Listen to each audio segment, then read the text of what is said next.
Hey, all right, guys. This week I have actually made it back from the Operation Tears of the 22 off the Hardball event and came across a rather humorous sight to actually see. And it was a Jeep that had a pair of panties on it. We're going to talk about that this week on episode 89 of The Relaxed Male.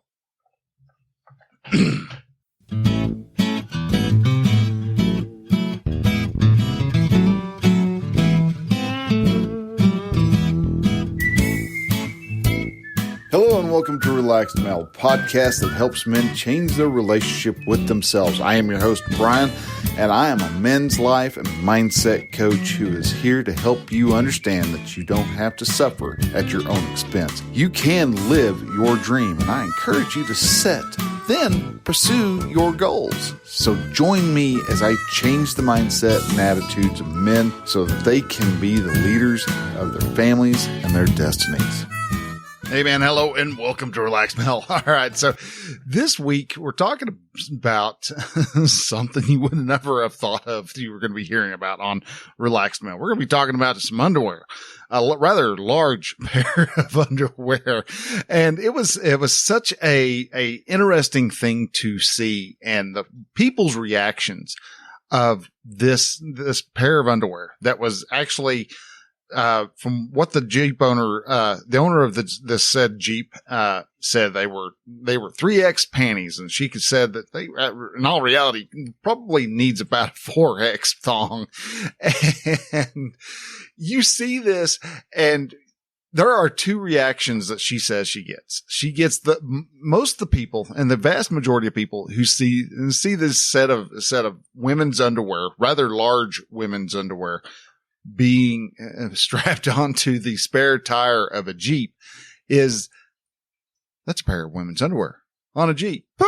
And they start laughing. They laugh. It cheers them up. They make comments. You see people taking pictures of it.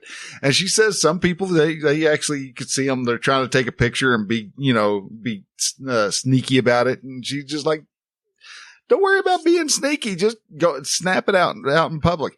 And this woman's thoughts and her ideas of why she actually has the panties on there. She's got a whole story that she kind of tells of it as that it started out as a joke, and they went off and they actually stuck them on this other woman's Jeep. And this woman became quite outraged. You thought you'd just walk down the side of her Jeep with a key and just just keyed the whole side of her Jeep or something. Because apparently this lady was not happy about having this rather large pair of underwear on her Jeep. And I mean, for the reasons why, God only knows. I mean, us people are so complex. And like I've said before, when you throw in human emotions, things get messy often. But the owner of the Jeep Severance Package is like, fine, takes them off this one woman's Jeep and slaps them onto hers, and just started driving around town with this pair of large underwear on the spare tire of her Jeep. And just, she talked about how most people react very positive to it, but then she hits those random people who are just like, oh, I cannot believe you would do something like that, and they're all hoity-toity high up trying to, make themselves sound, like, how dare you, expose underwear to people. And we all know the vast majority of people wear underwear when they have clothes on. And yeah, I mean, it's not something it used to be the end thing where, guys would walk around and you could see, panty lines on a girl, but you don't see them that often anymore. So I don't know. Maybe it's the fact that women hide their panty lines now, that they take it as underwear being more secretive. But I mean, we know women wear underwear, same as men typically wear underwear. Yeah, there are those who are brave enough to avoid the zipper and go commando, but the vast majority of us have a set of skivvies on underneath to wick away the moisture and everything else that is about why we wear underwear. But this pair of panties and the way people react really got me to thinking about why do people react the way they do, and why do something as absurd as putting, underwear on the spare tire of your Jeep. And both of those can really be, I bet you probably could actually break them down and they'd be two separate shows, but since my thoughts on them haven't fully developed, I wanted to go ahead and just combine them into two. So I have, enough something to talk about to give you at least 10 minutes of a show. But it shows to you that society and people in general are very complex. They're, something that you find funny, somebody else is not going to find funny. But because you are going to find people who don't find stuff funny, should you tiptoe around them? Should you avoid offending those within skin? Should you avoid worrying your world about what somebody else is going to think? And the answer honestly is no. Because if you're going to be so busy running around trying not to offend somebody, it's kind of like what P.T. Barnum said. You can satisfy some of the people some of the time, but all of the people none of the time. It's not possible. You can't make everybody happy. And matter of fact, honestly, you can't make anybody happy. The only person who you can make happy is yourself. So anybody else's reaction to the fact that you've got something absurd, maybe it's a wiener dude hanging out. If you're from the U.S. and I don't know if up in the northern parts of the states got them, but down in the southern states, there's this restaurant called the Wiener Schnitzel, and Wiener Schnitzel has, at least it used to have a mascot called the Wiener Dude. And he was kind of like just running around on the commercials and was doing goofy things. But there for a while they had antenna balls. What we call antenna balls are just little decorations you could put on into your antennas. That's becoming a dying thing because most cars actually don't have a wire antenna anymore. They're the little triangle fin that sits on the back of your car.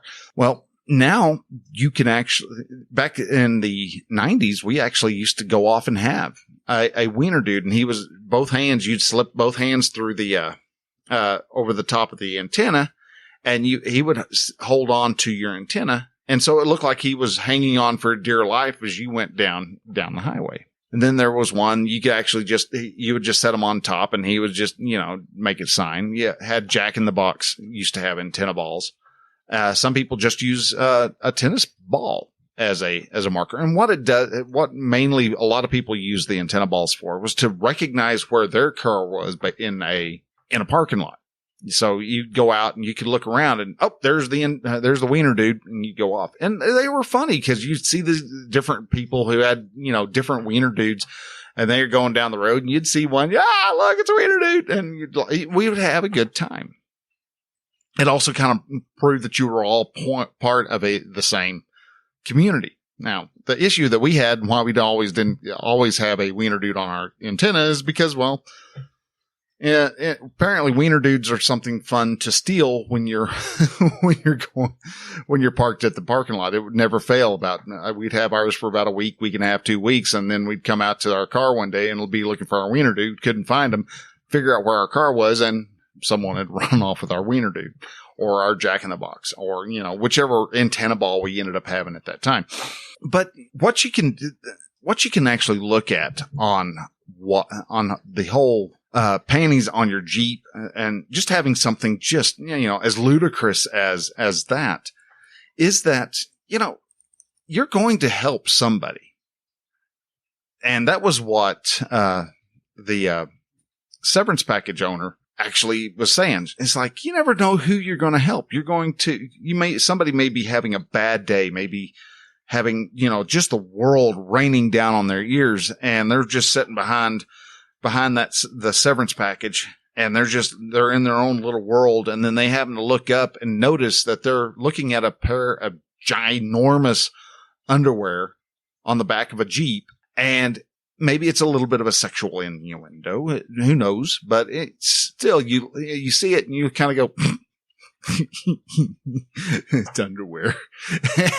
And, you're going to laugh. You're going to chuckle. You might take a picture or do a selfie and get yourself in the, God, you're going to do something. You're just going to show you can't believe what I'm just looking at right now. This is just so crazy. And that's why you don't want to play small. If you find something that you think would be hilarious, then go on ahead and try it. There's going to be other people who have that same sense of humor. Yeah, there are going to be those who are going, dude, why did you do that? That was not funny. And, if you get nothing but, a whole beat down if that's not funny, then okay, you tried something. You did an experiment. You think it's funny. No one else thinks it's funny. All right. So you've got a weird sense of humor. You can look at it like that, or you can look at it as, well, I'm not funny. I don't know why I tried that. That was so dumb. That was so stupid. And you can try to beat yourself up, or you can give yourself permission just to have fun. It's like, oh, dude, I'm just being stupid. All right. So I got Mickey Mouse ears on my damn car. Who cares? There are things like that. That's why there's a lot of people with Volkswagen Bugs that have got the gigantic eyelashes on the headlights, because it's something weird, something quirky, and you see it and you kind of eyelashes because they're eyes, and you get a little bit of a laugh, a little bit of chuckle, and it brightens your day. There's going to be some people who go, "God, that's so stupid. Why would you do that to a car?" That's and whatever their problem is not your problem. They are taking whatever that is and doing a projection of it, like the panties. Maybe they wished they were that brazen to have a Jeep that had, size 3X, XL panties on the back of their Jeep. And because somebody else did it before them. Well, I find that stupid. Whatever. There's always a million reasons, a million thoughts that set off that grumble butt. And all those thoughts center around themselves. While Severance Package's thought, it doesn't center around herself. It's centered around the fact that I think it's funny. Everyone else thinks it's funny. Maybe somebody else around me will think they're funny too. And that's the point that I really want to make. Life is too damn short to be taken so seriously. Lighten up a bit, laugh, give yourself permission to, see something funny, just laugh out loud. Give yourself a good solid belly laugh. Laughter is amazing for your health, amazing for your immune system, amazing for your heart, all your internal organs. Because when you get a really good laugh, boy, everything inside of you is jiggling and shaking, and your lungs are working and they're filling up, and your sides start to hurt because you're pushing so hard, and all this stuff goes on. And so much laughter is great for you. You laugh so hard, you start to cry, and you can't, there's so much fun and so stress relieving to have a good laugh. You're not going to be in a bad mood after you're a good laughter. You're not going to be, oh, screw you. I can't believe you've done that. Something like that doesn't happen. You change a person's mental mindset when you can make them laugh. Doing that, and to be bold enough to actually do something like putting a pair of panties on a Jeep shows that you are not playing life small. You're going to play life to the full effect. You're going to enjoy life. You're out there to have a life. You're out there to reap the rewards for living your life. You're not going to play small. You're not going to reserve or pull your punches or step back just because, you might make somebody mad. They get mad. It's not on you. They may direct their anger at you, but it's not you they're mad at. They're mad at the fact that they had a thought that made them mad. They had a thought that reflects upon them on the deficiencies of what they have in their life. So to sit there and go, well, life is terrible, life is horrible, is not going to serve you. While if you're sitting there and you're having a bad time, but you can look at something and you can get out of your own head long enough, get out of your way, so that you can actually just kind of chuckle at something that you found mildly amusing, then great. You're on a step to becoming a better person. take my adventures over at Byrd's Adventure Center. I had my first public speaking.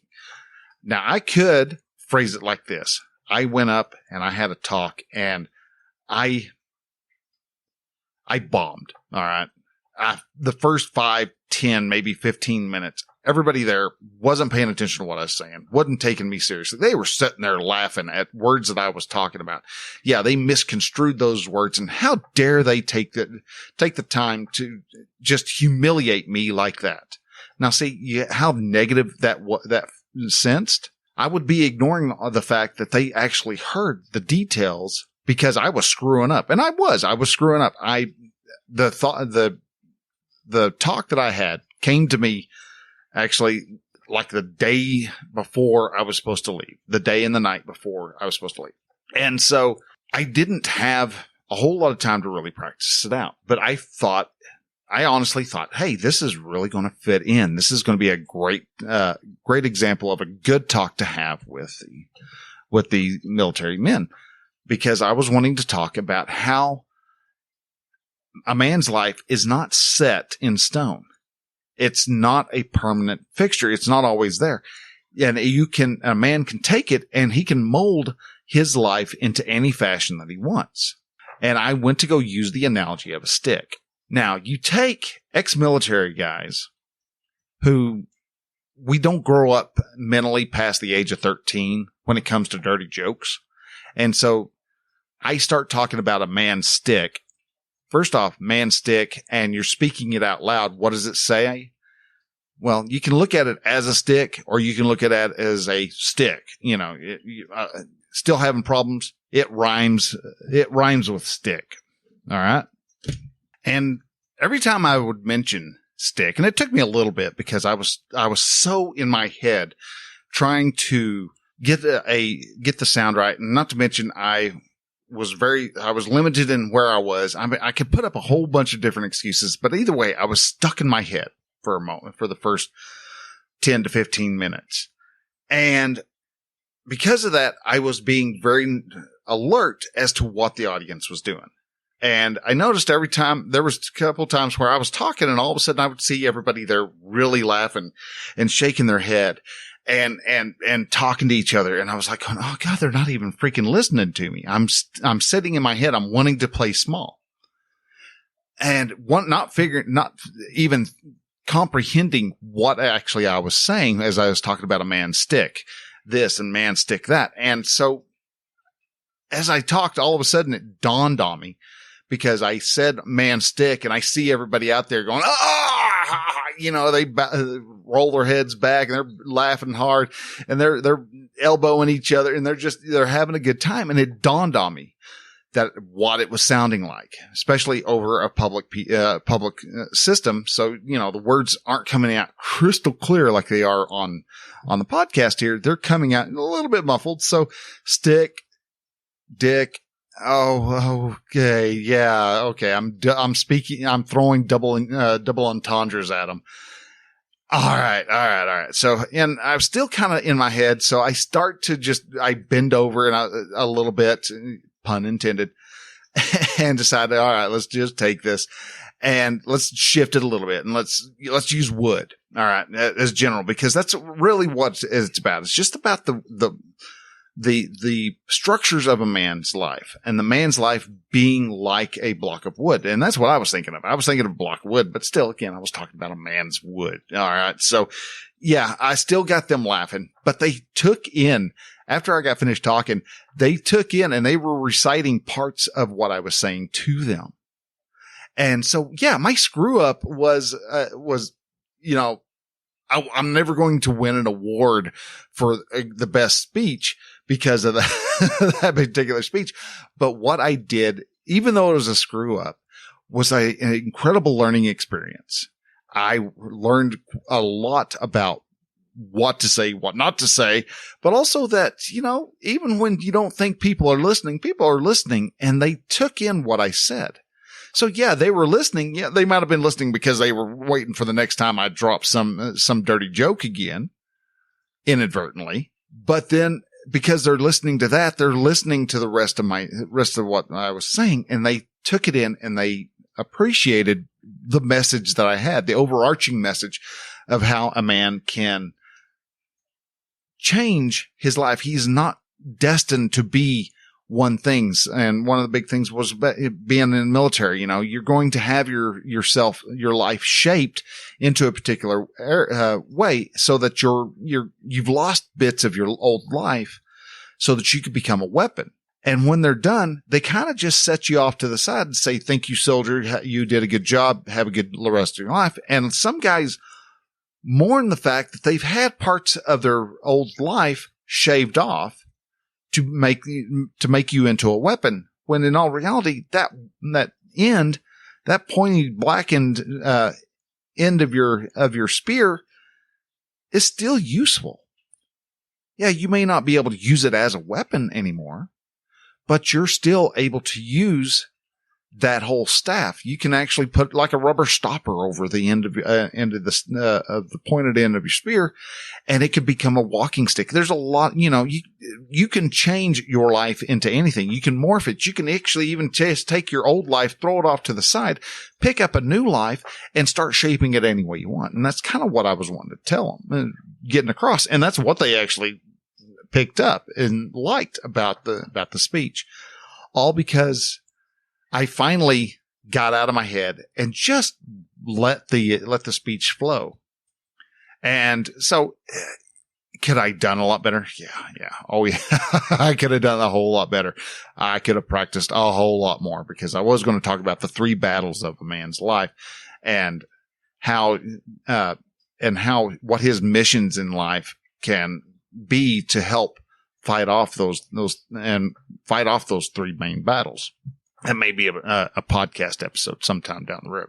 But as you see, that whole speech and the opportunity that I had to actually step out and be uncomfortable, and trust me, I was uncomfortable during the talk, before the talk, and a bit embarrassed and sheepish, after the speech, until I realized, hey guys, we're listening. All right. The thing I learned is that, yeah, you're going to make people laugh. And one of the wonderful things about making people laugh is that you're opening them up for a connection. Hey, you're living life. Hey, I'm living life. We're enjoying life together. And hey, let's connect. And you can start having connection and start learning more about another person. And that laughter and sense of humor really opens you up to the true heart of another person. You get to see more of them and get to understand them, and you get to admire the beauty that is actually within the hearts of each person that you get to meet. And if you can make them laugh, then awesome, man. You just brighten somebody's day. You don't know if they were having a bad day or if they're having the best day in their life, and you were just the cherry on top, man. Whatever it is, if you're out there being bold, living life to your fullest, you're not going to get in the way of other people. The vast majority of people are going to embrace the fact that you are being successful. While, yeah, there's going to be a very small, very vocal, very loud group that's going to try to drown out the cheers, and they're going to try to say things bad about you. But in the grand scale of things, that group of haters is infinitesimal to the amount of people whose lives you actually touch. And you could actually even look at the haters, the fact that you've touched their lives. And they don't like the fact that you actually were able to connect with them. Yeah. And so they reacted, in a form of hatred. So you look at it in however way you want. There's always a positive side that you can look at life. You can look at life as openly and brightly and as beautiful as you want. Or you can feel the need to be down in the dumps and feel horrible and feel, lowering a snake's belly under a wagon wheel, if that's what you choose. But knowing that you have that choice of being happy or sad. And I know a lot of people want to go, well, it's not that simple. Actually, yeah, it is that simple. It's just that there are people out there who don't want it to be that simple. Because most of the time when you're in a position where you're feeling real sad and stuff, that is uncomfortable work you have to do on looking in on yourself. And you have to look in and go, hey, why am I being a turd today? What is it about me that is just not working? And why am I not happy? And you have to actually go off and see what it is you're doing wrong and then own your dirt and go, okay, yeah, I'm sitting on the couch all the time. I have no energy. My wife is not talking to me. Why is that? Well, because I'm not trying to woo her and be her boyfriend. You have to own your dirt, own your shortcomings. It's like, well, why you got to blame yourself for everything? Well, because a lot of times you are the one to blame. No, the other people around you have no control over your life. The only person who has control over their life is you. So you can start trying. Now, if you have been living a full life of nothing but being anxious and anxiety ridden, and you've taken and embraced the anxiety culture, which is sadly, there is an anxiety. There's a whole group of people who, though they say they hate it, boy, they hold on to that anxiety like it is just the crown jewels. They are not about to let you point out. It's like, hey, well, you could look at it this, why do you, and they blow up and they come up with every excuse under the book as to why they can't be happy and why they have social anxiety. And it's something they can't work on. Bull crud, man. That's something you can work on. How do you get over social anxiety?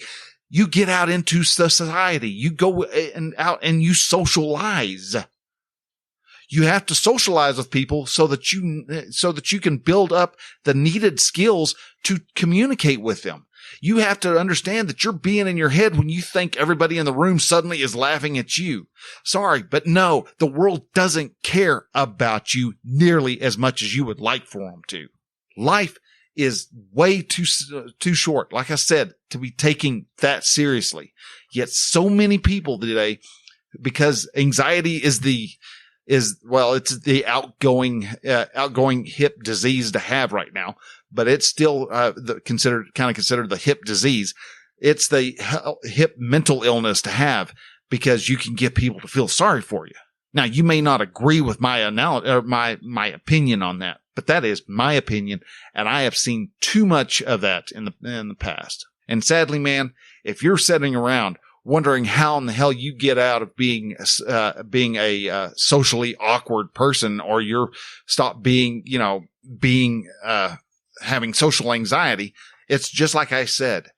That means you have to actually start going out into society. You have to sit there and be weird and feel awkward and you're going to say stuff and it's going to come out wrong. You're going to mess up and you're going to screw up. And then what you have to do is you have to get back out there and you have to do it again and have somebody ask you, pretty much going to turn around and ask the exact same question. And how are you going to respond to it again? Are you going to respond to it the same way you did before?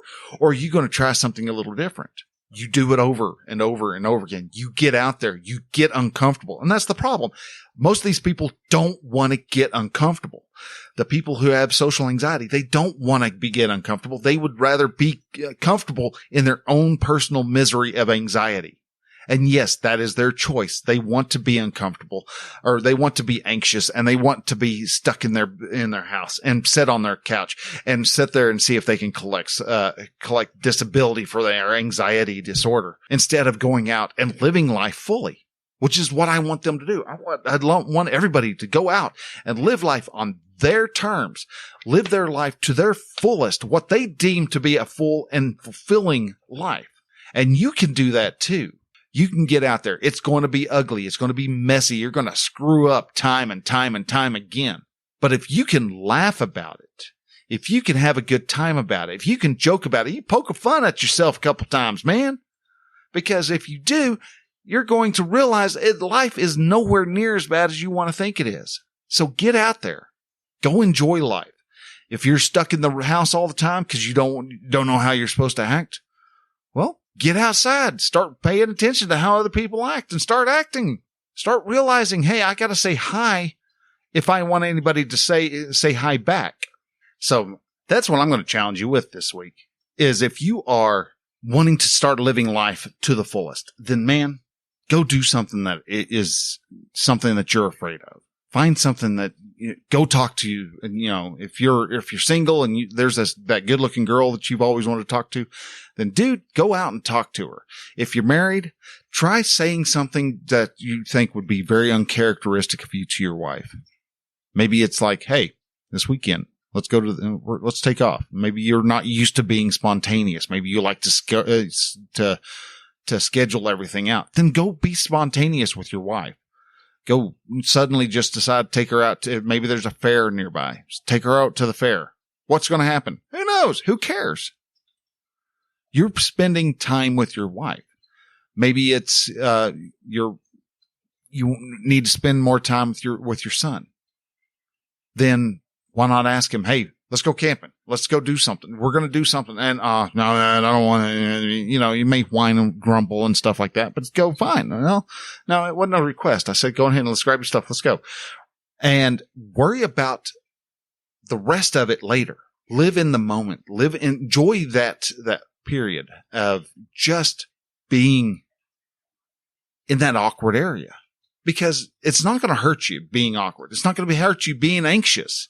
It doesn't feel good. It doesn't feel real nice, but you know what? It's not going to kill you. And if you sit there and you be with it and you just focus in on that anxiety that you're feeling, or that sense of fear, or whatever it is that you are feeling, and you look at it and you focus it and you actually get outside of your own self and examine it from a kind of a third person, and maybe even imagine that you are able to hold that emotion in your hands and to see what it looks like from all angles. You'll see that it's nothing more than just a vibration felt throughout your body. And as you continue to look at it, it fades away. Most emotions at the longest last 90 minutes. Or not 90 minutes, 90 seconds. Even if it lasts 90 minutes, that's a blip. Man, there's nothing to that. It doesn't last long, but it lasts about 90 seconds is all. When you start really looking at it and examining it, that emotion fades off. So go out, try something different.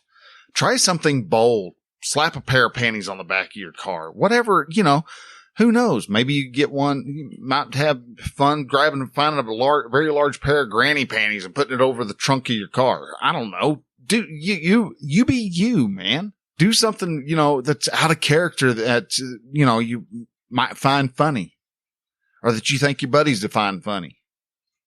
Try that out and see what they do, and see who laughs, and see who, as they pull up, you see people who give you dirty looks. All right, dude. You don't have to look at them twice. You look at them and go, oh, okay, well, I guess he wasn't happy about it. And just enjoy it. And if he wants to roll down your window and bitch at you, guess what? You can roll your window back up and then drive on. And he can continue to sit there and yell and holler and want you to roll the windows down, and you don't have to. And if you find someone who gets angry at you because you've got a abnormally ginormous pair of panties on your back of your car, then you know what? That's fine. You've touched their life, and they didn't like that fact that you made a funny point about about women's underwear. I mean, in all reality, the giant panties is a lot like the truck testicles. I find the truck testicles now to be absolutely absurd, but the first couple times I saw them, I was like, there's a set of balls on that truck. Yeah, they're fake, but still. It was kind of funny. Actually, the first set of them I saw was on a VW Bug. And at that time, it was funny because they were just barely touching the ground. So as it hit a rock, you were just like, ow, ow, ow, ow, son of a, And so you can find humor. You can find fun things. If you are wanting to figure out how to live life in a more fuller fashion, you want to stop playing small and you want to start living life in its most grandest, most awesome form. There are two different ways we can help you with that. One, we can do some live coaching, and that's one-on-one. And I got a year package that will just help us to get you set on the track, get you to working on getting that habit, those thought habits in place, and enforce those habits, and maybe even get a couple of new habits going, and give you the skills that you need to be able to start living life fuller. I've got that package. And if that package doesn't fit you, maybe you need to start working on your men's, the community aspect of your 4 pillars.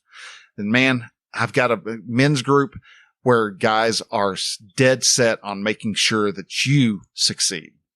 They are wanting to make sure that you get out there and you become the best man possible. You're the one we meet each week and we sit down and we talk about what it is, what obstacle we're facing. And all these guys will come in and help find a solution to what that obstacle is.